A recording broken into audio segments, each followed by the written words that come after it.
One sunny morning, a little bunny named Benjamin was sitting on a bank when he heard the trotting of a pony. He saw a carriage approaching, and inside were Mr. McGregor and Mrs. McGregor. The Benjamin bunny ran down the road to call upon his relatives, who lived under the root of a big fir tree, in the woods near Mr. McGregor's garden when he saw the McGregors leaving.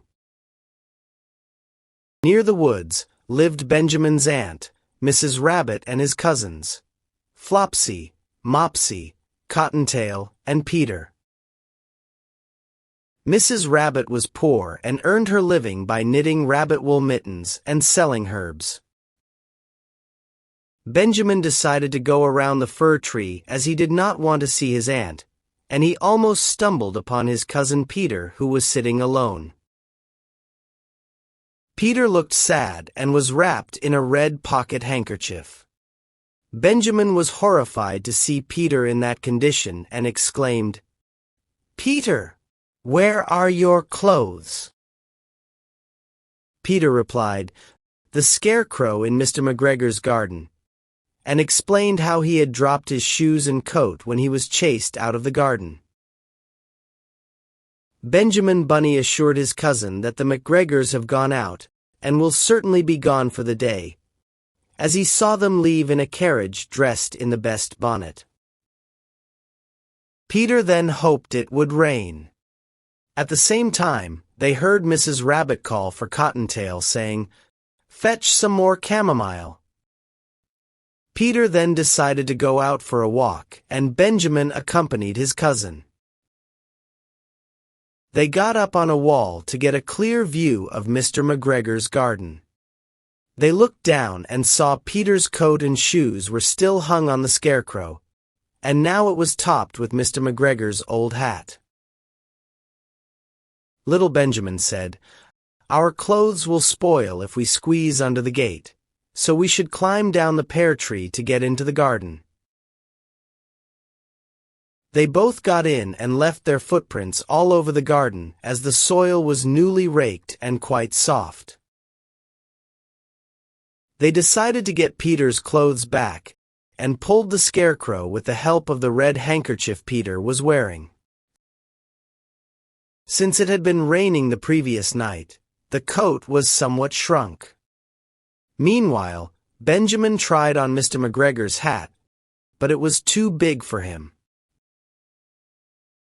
Benjamin then suggested that they should fill the pocket handkerchief with onions to give his aunt as a present. However, Peter was feeling uneasy as he heard strange noises. Peter wanted to go home.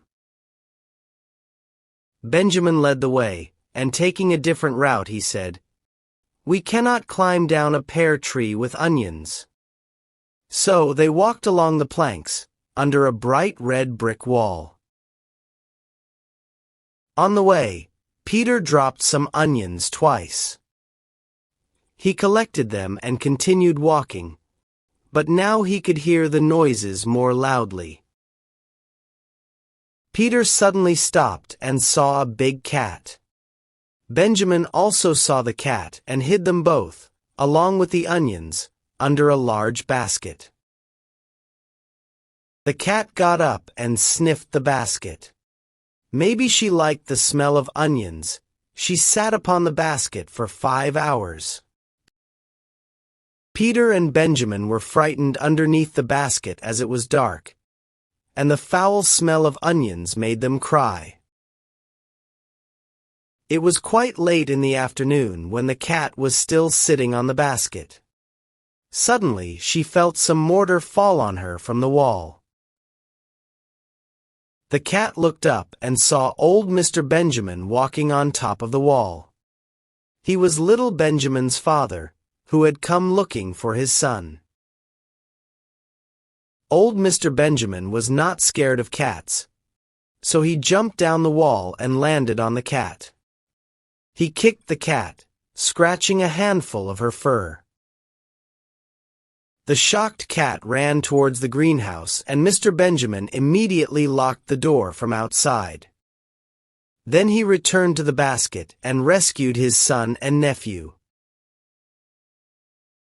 He pulled them out of the basket by the ears, whipped his son, took out the handkerchief of onions, and got them out of the garden.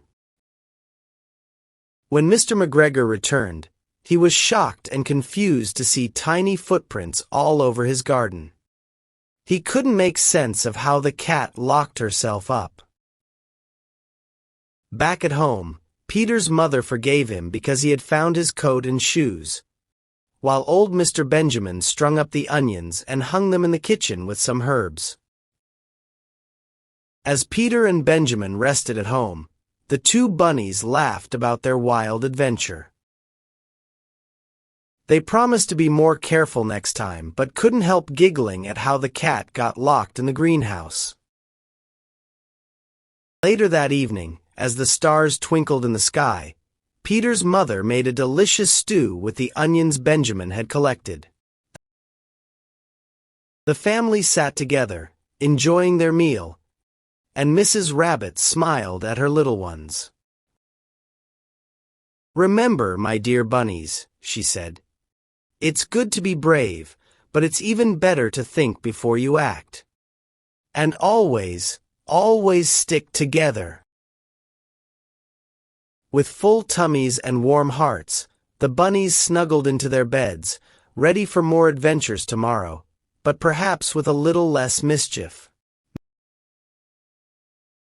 Sometimes things don't go as planned, but working together, staying calm, and thinking things through will help solve almost any problem.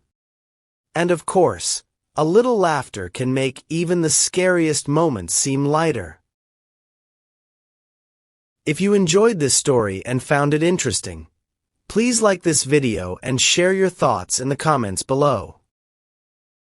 Don't forget to subscribe to our channel for more exciting stories. Your engagement helps us create more content that resonates with you and our community. Thank you for joining us. Until next time, keep reading, keep growing, and never stop exploring.